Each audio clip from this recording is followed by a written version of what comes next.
The following is a special presentation of Tony Kurre Radio. Lila and David Sears are a married couple who are not licensed therapists. The following opinions are their own and should not be taken as medical or psychological counseling advice.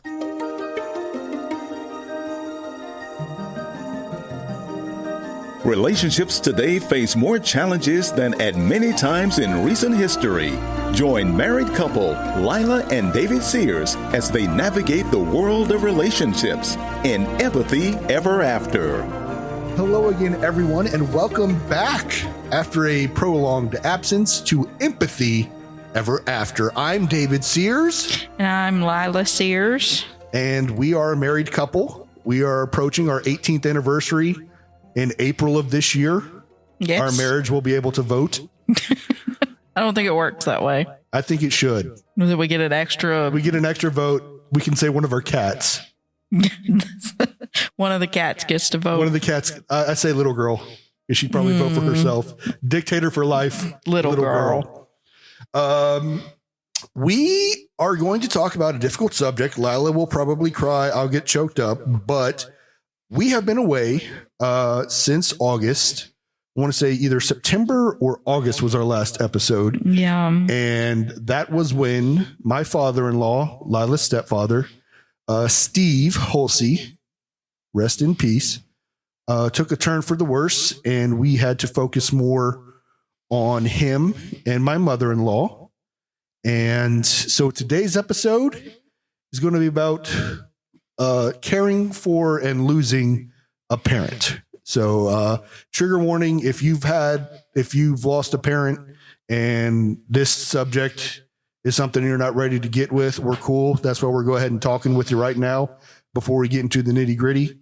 But we're going to go over our past essentially 4 months, the past 4 months. I'm good at math. Yeah. Yeah. So my stepdad, and I'm already, my voice is already breaking. We went through ALS, for the last year. We received a diagnosis a little over a year ago. Steve had, I'm so sorry, y'all. This is an extremely difficult subject, because we lost Steve in December, and he was my dad. He was my dad for longer than he wasn't. And he's a great man, and I miss him very, very much. So we are, trying to kind of pick up, and he had a very aggressive, fast-moving type of ALS called bulbar onset ALS, which is different from the type of ALS that you may have seen, like if you're familiar with Stephen Hawking, that type of ALS, which is more like limb onset ALS. That is the type of ALS which onsets in your limbs. The type that Steve had was the opposite type, which onsets in your central functioning first, which onsets with more of your speech and swallowing and your like I said, your central functions, your breathing, those types of things, rather than with your hands and feet, where you might have loss of like being able to walk, or you might experience falls, that kind of thing, which he did have some of that early on, but his main issues were centered around the speech and swallowing and breathing and those kind of things.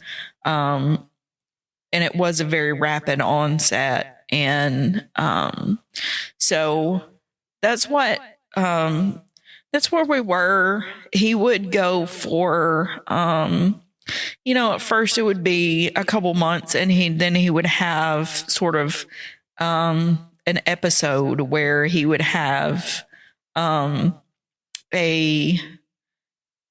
downturn, and then he would sort of never recover the full level of functioning from that episode.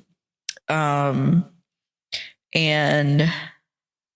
it just got really bad really fast.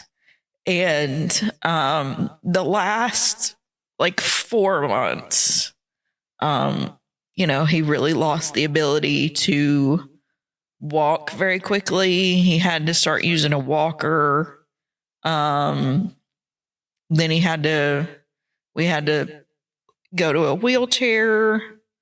And then eventually, there at the very end, he did become bedbound.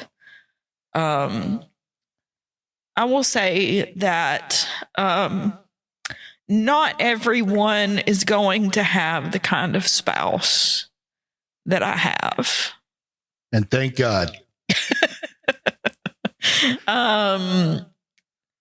But David was an absolute rock star, you guys. David took on so much responsibility of lifting and moving Steve around physically, that we essentially just moved in with my parents. We moved in Thanksgiving weekend. I brought my dad to watch the Iron Bowl. I lucked out and was able to get the UAB game off that Saturday. Thank you, Nick Norris. So I could run the Iron Bowl or watch the Iron Bowl with Steve, my mom, or my mother-in-law, Lila, our friend Emily, and my dad. And on the way back to take my dad back home, there was an incident where Steve fell, and my mother-in-law and Lila got him up, but the injury it caused my mother-in-law, she was in so much pain lifting him up. It hurt her back so badly. She started crying, and she cried so much, she started vomiting. And at that point, I was like, this is ridiculous. I'm just going to move in with you. I have several great bosses, Tony Kurre, who's this podcast is on his network, Ryan Haney and Valerie Vining at Cumulus Media. And then the most important one was my boss, Courtney Bell, at HEI Physical Therapy, who worked with my schedule. I was able to work essentially from when the nurse got at home to when she left. So I was putting in 6-hour days. HEI was able to edit remotely because Tony hooked me up with some stuff. And I was basically just took time away from jocks and talk to focus on my family. And that's what they are. I know some people say, well, they're just your in-laws. No, they're family. And Steve took me in and did everything that you would hope a father-in-law would do. Same with Jan. She's been a great mother-in-law, best mother-in-law anybody could ask for. And I knew I had to step up and help him with that, because I don't know how many people actually listen to this that aren't our friends. But I'm 6'4.5", 340 pounds. David's he's my tiny husband. David's. I'm a big guy. I'm not as good a shape as I should be. But I knew. But he can pick things up. He's a big, strong boy.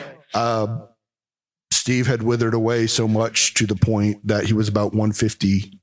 So I could essentially lift him up and carry him like a baby, get him up, put him in the wheelchair, get him to the bathroom, put him on the toilet, get him off the toilet, take him back to the wheelchair and get him to either his bed or to his recliner. When I moved in with him, Steve, because of the type of ALS he had, it felt like he had to use the bathroom all the time. And so there were many nights where I got 4 or 5 hours sleep because he would just keep feeling like he had to use the bathroom. So we'd take him to the bathroom. Nothing would happen. He'd sit for about 15 minutes. Then we'd say, "Are you done?" He'd say, "Yeah." So I'd go in there and get him, and Jen and I'd take him back to bed. And Amy, Steve's sister, would come and help with us. And we kind of had a little rotation going where Lila could take a night away, Amy could take a night away, and Jan could take a night away. So someone could get a full night's rest during the whole thing, because it is physically and mentally draining. Yeah. If you've ever done caretaking of anybody in your family, or, a friend, or if you've ever done that, professionally, or, whatever, that it is exhausting. That being a caregiver is exhausting. You know that, like, if you're a parent, that it's exhausting if your child is sick. That if you have a parent you've taken care of, or a grandparent, or somebody like that's had cancer or something, it's exhausting. If you've cared for somebody at the end of life, like we've just done, it is tremendously draining. And that's kind of what we've been doing for the last 3 weeks or so, is trying to recover ourselves, is trying to and I think that's partly why you're so sick right now, is because your body is finally letting you relax. Yeah, it's like you've had migraine, you've had cold, you've had other flare-ups, and you just cannot seem to get right. Yeah, and I think that is because your body is finally decompressing, and unfortunately for you, that means illness. I feel like I've had like a little vaccinated case, because I did have a flu shot, but I feel like I've had like a little vaccinated case of the flu or something, because I've had like all those symptoms of like the body aches and the headaches and the congestion and the run to the border. Yeah, that too. Thanks for sharing that with our audience. I'm sure there's no such thing as TMI on this podcast. Nope. Everybody wants to know everything about everything. Exactly. But we wanted to talk about how it affected our relationship to do this caregiving. One thing that it's done for me is, it allowed me to show some other people, because my mom was so overwhelmed by how David just stepped in and just did all this stuff and just went without sleep and just was so patient with Steve, and I will take this back. There was one time I was in a lot of pain because my knees were giving out on me and my back was really killing me, and Steve, part of his ALS, was kind of getting stubborn and not belligerent, but just he had a thing about not going to bed. That was just Steve, though. And that was Steve. Steve was a night owl. And if you knew Steve, you knew that Steve had some insomnia issues, and Steve had that all his life. And he never really got over that. And he didn't want to go to bed. And one night it just hit me. I'm sure every parent's been there. Every person who's taking care of someone, you just bleep it. Get your butt to bed, And Lila had to calm me down, and it was the only time I lost it. I didn't lose it at Steve. Lila came and sat with me, and we talked, and she calmed me down. I was just very hurty. I was very angry. I was very tired. But other than that, and just the amount of responsibility that David took on, and how he just did everything that he needed to do, and the amount of care that he took of Steve, and just that he did things that not every son-in-law would do. And, you know, that she was able to say to all her friends, like, I don't know what I'd do without David. And say that to everyone, like, oh, David's a saint. I don't know what I'd do without David. And say it like over and over and over again. And like, for me to then be able to say, I know that you're used to seeing David as like my big goofy guy, but this is what I could see when I fell in love with David.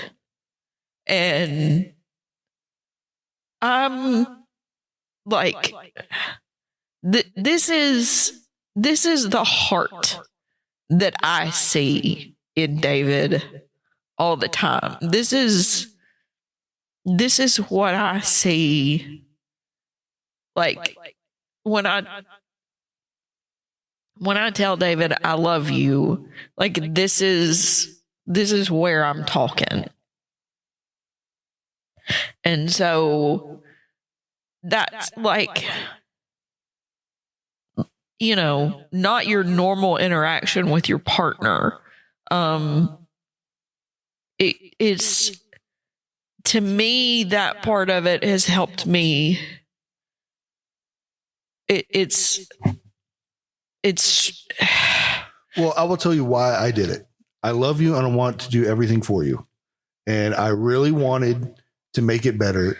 And unfortunately, I'm not a biologist, nor am I You're not a neurobiologist? I'm not a neurobiologist. I'm just a guy that knows how to do podcasts and other stuff. But I know this makes no sense, and I've been talking to my therapist about this. I felt so guilty that I couldn't cure Steve that I just wanted to help in whatever way I could. So I was like, bleep it. All right. I'll wipe his butt. I'll do whatever. I'll help put on a diaper. I'll get fried chicken. You got a craving for rigatoni's. I'll go to Florence and get you rigatoni's, you know? So whatever I could do to help make it easy for them was what I was going to do. And whether that was running to Florence to get rigatoni's for their anniversary or staying up all night with Steve. There was one night he was up every hour and Jan just passed out, and I'd let her be. It was just me and Steve, and I was taking care of Steve because Jan physically could not do anymore because she had hit a wall. Yeah. And that's because my mother is, you know, about to turn 72 years old in a few days. Yeah. And, you know, you do eventually hit walls when you're that age. You do. And she's got other whether health you issues. Want to admit it or not. True. She's got other health issues that were compounded by she's got lupus, and diabetes. Yeah. So her blood sugar, because of the lack of sleep, was all over the place. And we were doing our best to just keep her helpful. And there were nights where it'd be me, Amy, and Steve, and Lila and Jan would go to the other room and just bawl. They would just bawl because they couldn't help them. They were frustrated. They were sad. They were angry. They had so many emotions, and all they could do was cry. And when they did that, I've got an ocean. Yeah. I would turn up the volume so Steve wouldn't hear it because I know Steve felt guilty sometimes when that happened. So I would turn up the volume on the TV, and Amy would be like, "What are you doing?" I was like, "I just can't hear it." So, which Steve didn't mind because Steve couldn't hear anyway. So, but you've got to watch for your partner. There was one time Lila got mad at me. Literally whatever I said, she got mad at because she thought I was patronizing her when I would say, okay. So then she'd want a response and I didn't know what to say. So you just nod. So I just nodded. So I forget what had happened, but Steve, this was when we realized we were about to go to the end game. And she was so upset and just so frustrated and sad and didn't know how to express it. And luckily, Michaela Hayes Scholes, you're amazing. she and I had talked about this ahead of time. And she's like, there's going to be a point when Lila's going to get mean, and you're just going to have to understand she's not mad at you. She's just mad at the situation. And like Ricky Bobby, I didn't know what to do with my hands. So I just sat there, and when she's wanted a response, I wasn't sure what to do. So I just nodded my head. And then she left, and I was like, okay. and I'm sorry. No, you apologize. You apologized after that. I did. But it's a frustrating situation. You're not sure how to handle it. You can't make it better. And there's no way to handle it because there's, you know what's coming, and that's the thing with ALS. That's the thing with ALS is there's no cure. It's 100% fatal.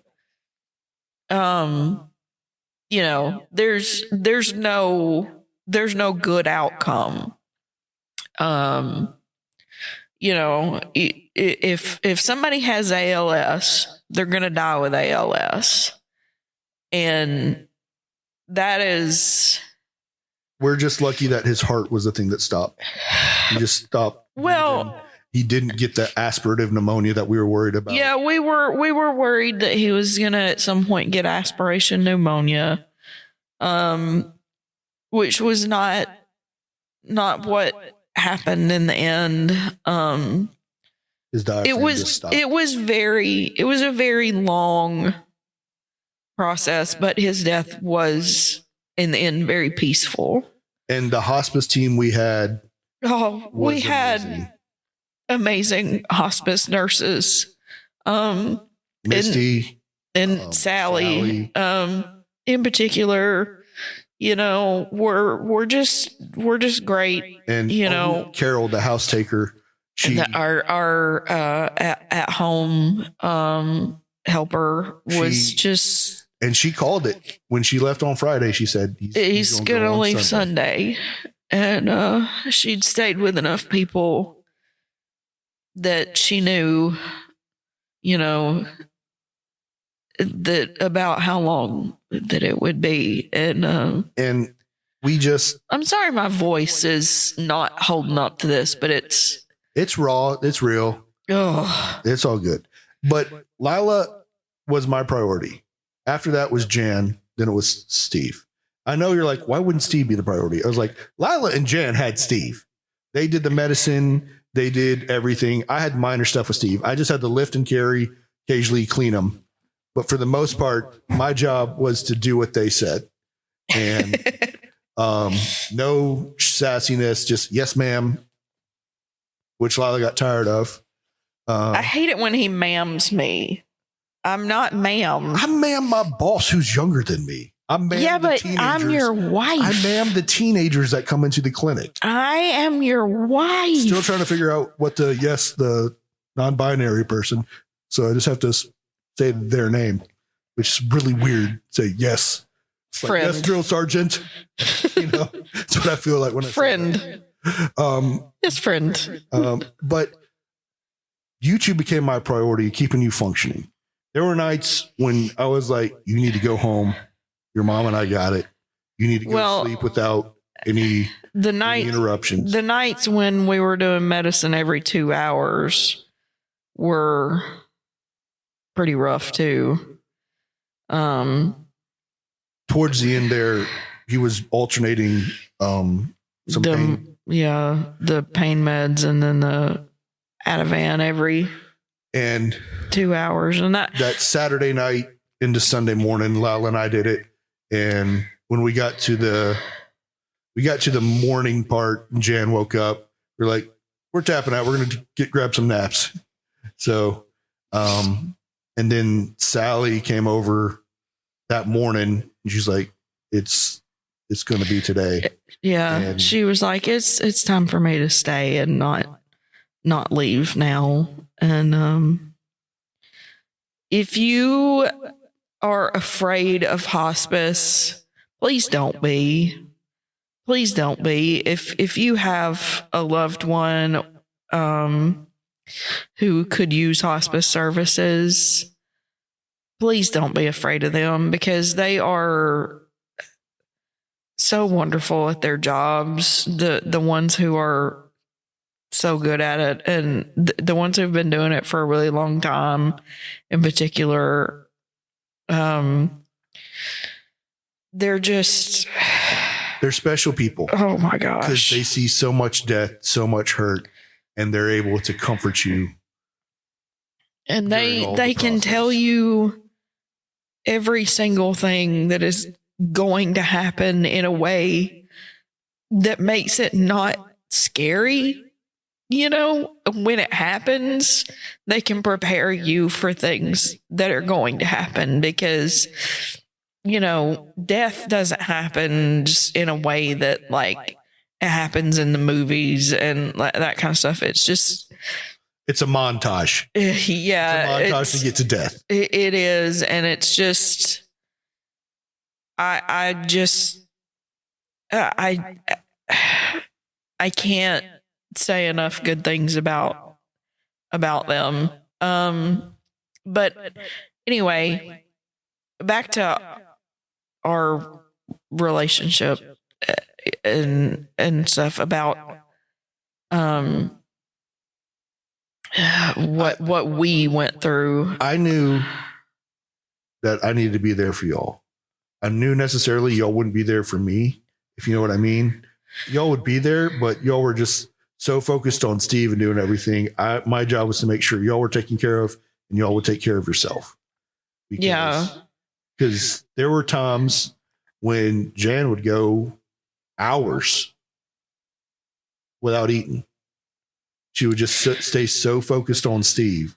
There were times you would focus on Steve and just you wouldn't sleep. Yeah. Well, she and I both have a tendency to kind of shut other things like about ourselves out, like kind of exclude our own needs when something's going on that we need to take care of.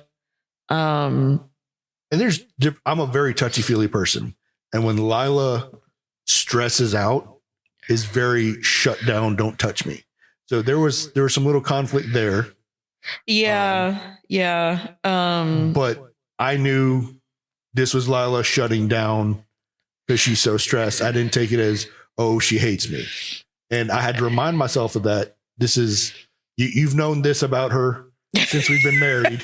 I mean, you knew this going in. Yeah. So you knew this going into the situation. You can't force a hug. You can't force kisses or whatever on somebody who in that moment is going to need something that's the opposite, who's going to need to be maybe left alone or is going to need to, deal with it in some other way, because I might need to feel like I can breathe. And if I feel like I'm being smothered, that'll anger the midget. We don't use the M word. Midgetito. Midgetoro. The small person. Torito. That we don't want to make me feel like I'm being further overwhelmed by something. And I realize that. And again, we've been, as a couple, will be 19 years this March, be married 18 years this April. So we still learn some stuff about each other, like the plasticware and silverware thing. But for the most part, I know what she's going to do in a certain situation. And I know what to expect when stress is at a 10. And I know chocolate, leave her alone, and quiet. Those are the three things that really help. And if we're in really bad situation, 5 cheese gnocchi from Salvatore's. So this is where you need to do the homework and know your partner before shit hits the fan. All right. So we're very lucky she's very caring when she wants to be on her terms. And her terms at that time were very, very minimal because she was so stressed out about her mother and her father. And I knew going into this when November came and he took a bad turn and we were knowing it was probably going to be by the end of the year, that she was going to be as nervous as a long-tailed cat in a room full of rocking chairs. She was just going to be that uptight. And I knew all I can do is give her little ways to decompress when she can, because she wouldn't fully decompress until Steve had passed. And I knew it would just keep building. And she'd finally get a little bit of that decompression after the pass. But then other stresses come on, and then other things hit her. And this process, thank you to my therapist, everyone grieves at a different rate. Everyone moves at a different rate. Some days you'll be doing great, and then you'll hear a song, and that triggers just a waterfall of emotions. And then some days you'll hear that song, you'll be fine, just a happy memory. So I process grief different than Lila, and you have to realize that as a partner. Because Lila may say, why aren't you feeling the way I'm feeling? Why aren't you still upset? And I'm like, well, I am upset. I'm just taking it a different way than you. Yeah. And you know, he's not gonna have the same emotions that I have just because, you know, I only knew him for 19 years. You knew him for 26. You know, Steve was my stepdad. Yeah. And so,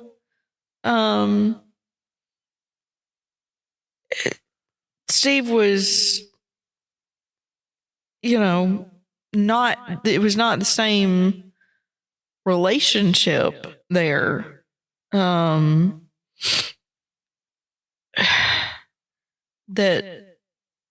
That we had.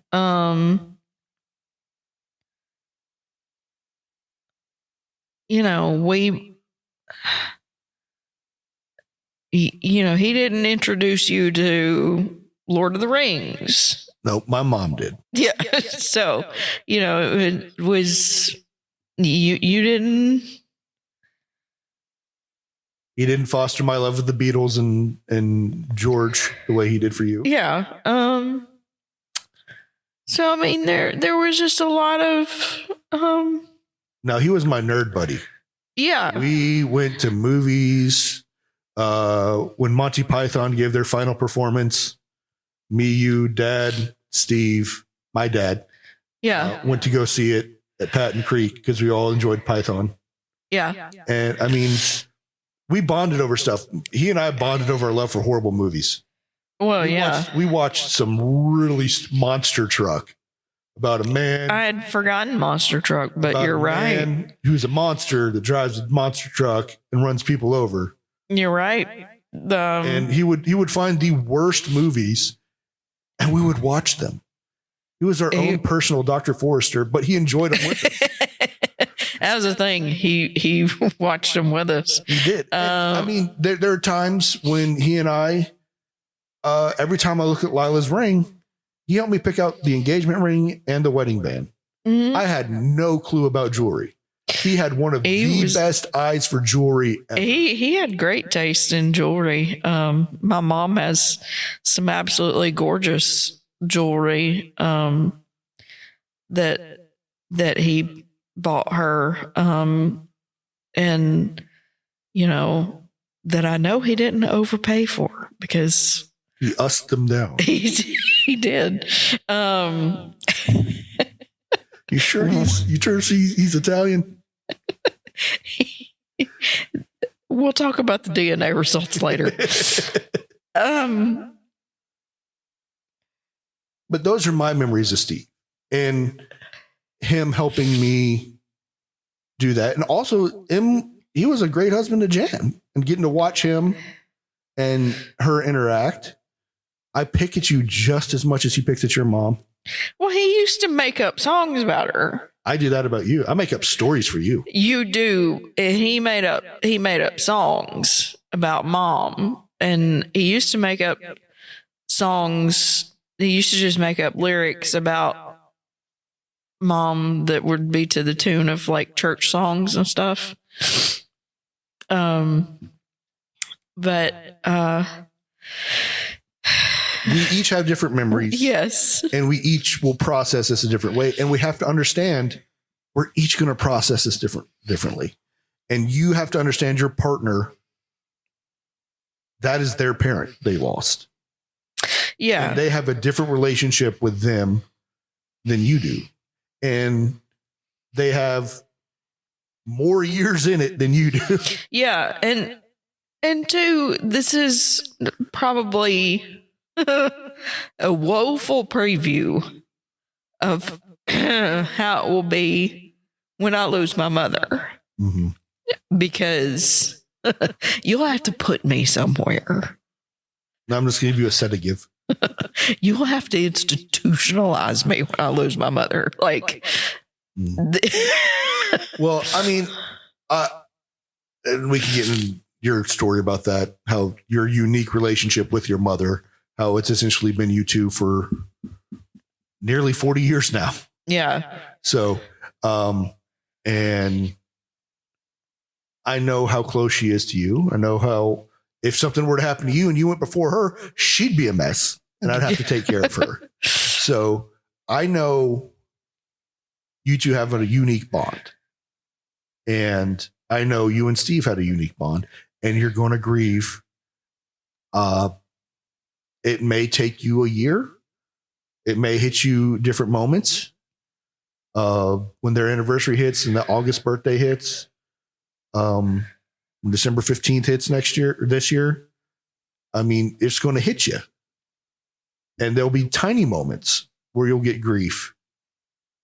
I know I have my Infinite playlist on at work, and something in the way she moves came on, and I got a little teary-eyed. Because Steve sang that at our wedding. Yeah. So there's no right or wrong way to grieve, and you have to realize that. Your partner has to realize that. So, well, I'd say the wrong way to grieve is you being a dick about it. Yeah. Like you're not over it yet. That's the wrong way. That's the wrong way to allow. That's a red light. You have to allow your partner space. I mean, you have to hold space for your partner to do whatever they've got to do. I mean, they are, I don't know if you heard that, but that was a very upset cat. It was a little girl. Kofi's chilling in the box over here. Well, that was a little girl being like, she wants to be on the porch right now. But it's cold and windy. Yeah, and rainy. Well, anyway, you've got to hold space for your partner to be able to process the way they need to. You can't dictate how you think your partner needs to do things because you're not inside their brain. You're not inside their emotions. You can't put that on like a coat and wear it around for them. You're not, you just can't do that. You're not the same person. And it's not yours. It's theirs. Mm-hmm. It's a horrible experience. Yes, it is. 100% horrible. Unfortunately, as Clint Eastwood said, we all got it coming, kid. You know? And there are some people, it's a drawn out process. You've unfortunately, your three father figures have all had the long drawn out process.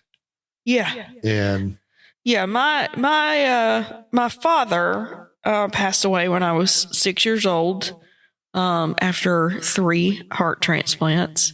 He got sick when I was 14 months old. And then my grandfather My mom's dad had pancreatic cancer and bladder cancer and heart failure. And he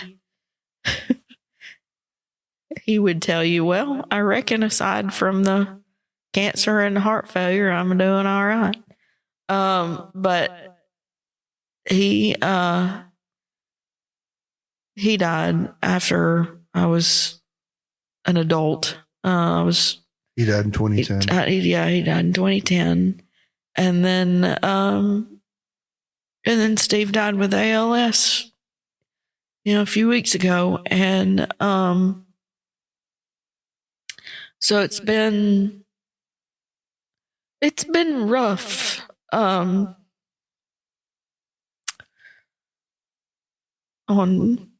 reliving past traumas. Yeah.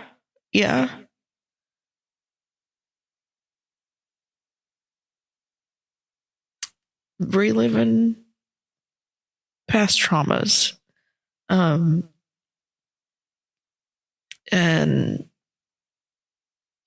just getting in that loop again. And here's something you really need to do. Find a therapist you trust and go to them on a regular basis. Lila has seen her therapist every 2 weeks. It has helped her tremendously. Yeah. She's come home, her nose raw from blowing it and her eyes bloodshot from crying, but it's helping her make progress. Yeah. My therapist has helped me understand my wife better through the process of grieving. And I was carrying guilt because it's just so stupid. There's nothing I could have done. But Jan was hungry and she wanted Lee's fried chicken. Lee's fried chicken is on the other end of town in Jasper. I was at a gas station, had to run and use the bathroom, and I came back to the text that he's gone. And I was away from them doing something that Jan had asked me to do for her, but I felt so bad that I wasn't there when he passed. Yeah. Jan's not mad at me. Lila's not mad at me. They asked me to go do something. I was doing something that Mama Jan had asked me to do. But you couldn't have stopped it and you couldn't have changed anything. And there was nothing about it that would have made any difference if you'd been there. I know it's stupid guilt. It makes no sense. And it's very illogical. But I felt so horrible. I cried about that. And then the next day I came home from work and they were taking his bed away and everything was empty where he had been. And it hit me. And I hit my point. I need to go home and cry and sleep. And I did. Yeah. Well, and, I had to, it took me a few days. I had to hold it together a few days. We had to make the arrangements and all that kind of stuff. But then once I was able to finally kind of let go, then I was able to start getting better. And it wasn't until then that I was able to start moving forward.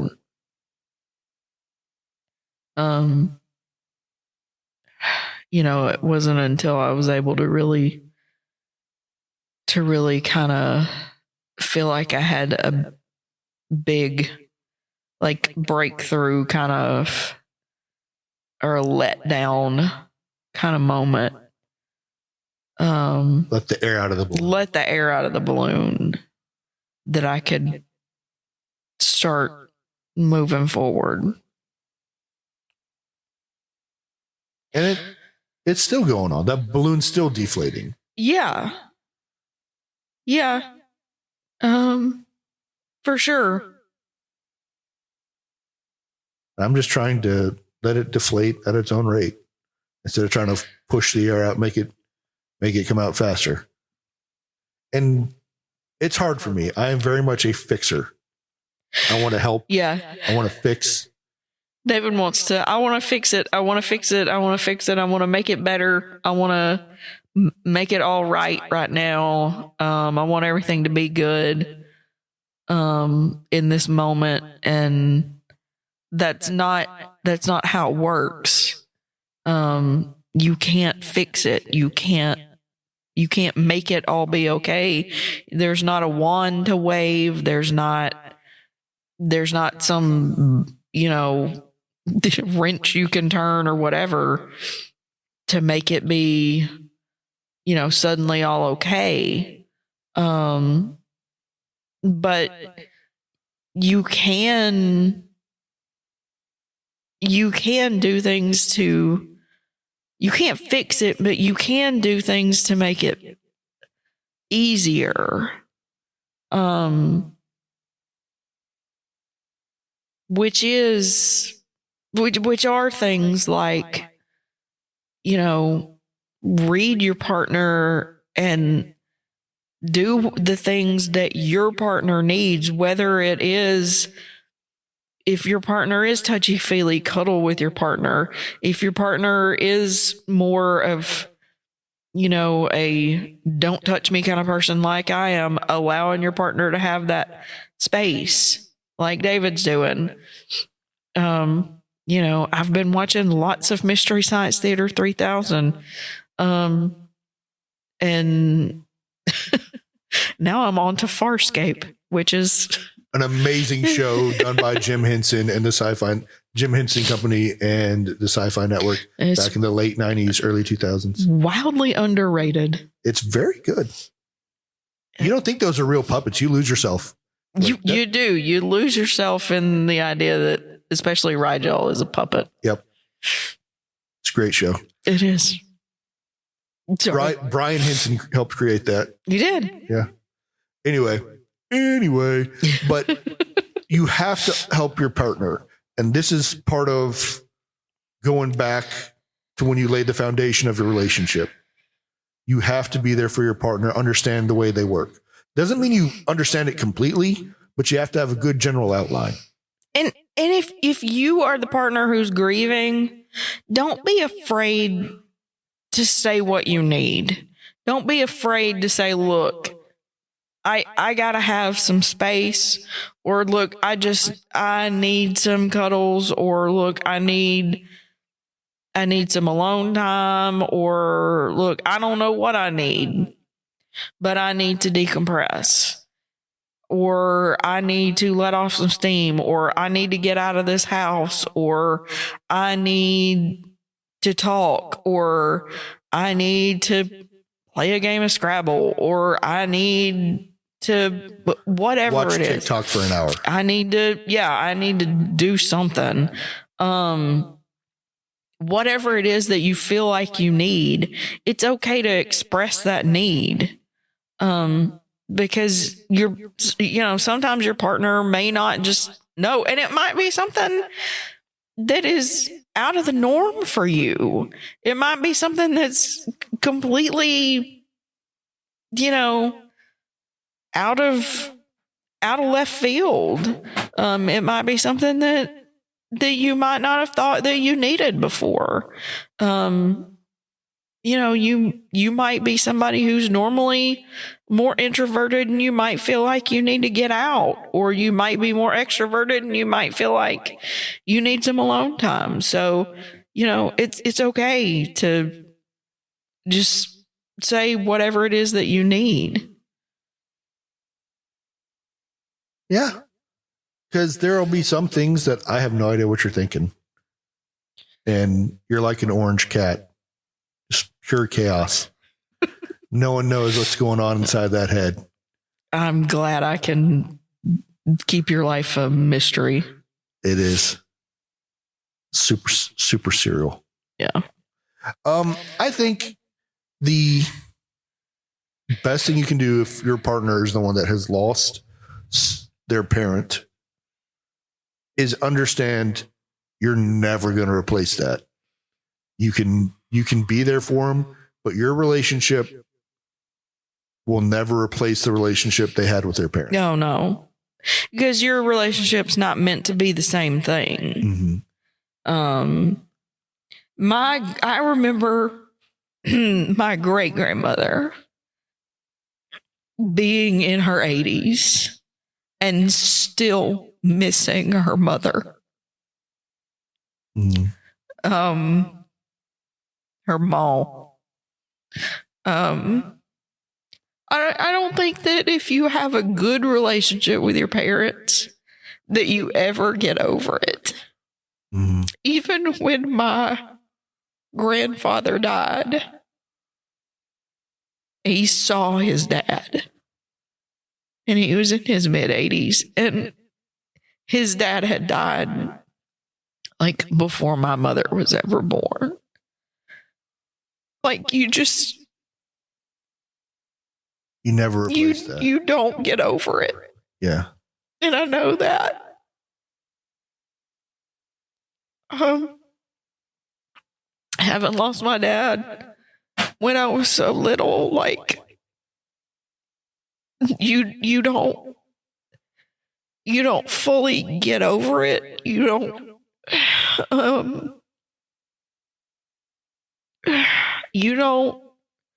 fully recover from that. You don't let them go completely.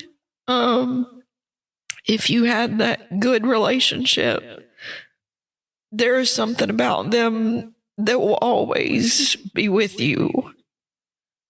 And something about them that you will always need. And my voice is really crappy for a podcast right now. But that's the point is, as a partner, you can't take on that type of relationship. You can't take on that type of parental love because, number one, that's weird and not healthy. And number two,